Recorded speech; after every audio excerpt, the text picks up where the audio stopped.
Ito ang balita sa mock draft. So nasa first round si MP and 20th pick. Nasa Boston Celtics ang position ni MP. Gusto kong madraft siya sa Golden State Warriors. So ginalingan ko na lang para ma-impress lalo ang NBA scouts sa atin. At para pwede tayong mamili ng team na gusto nating puntahan. Kaya small forward ang pinili ko dahil sa drill na to. Ito kasi ang strategy ko dito. Tsaka kahit papano, meron naman tayong mid-range or outside shooting. Paramihan lang naman din to ng points. Dito naman sa pangalawang drill, ang strategy ko is rebound lang.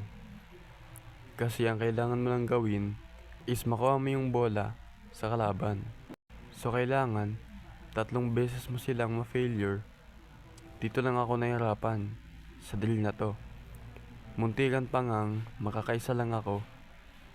Nahirapan akong bumantay sa player na nasa wing. So kinat ko na lang. So sa pangatlong drill, sa una paramihan ng puntos. At sa pangalawa, ikaw naman ang didepensa. So ganun lang, paulit-ulit lang din. So dito, pag kami nang didepensa, ang strategy ko ay sa ilalim lang.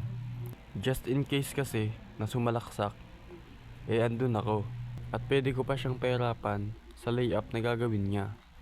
At easy rebound na din. Ito na ang update sa mock draft ni MP. So nasa second pick na tayo.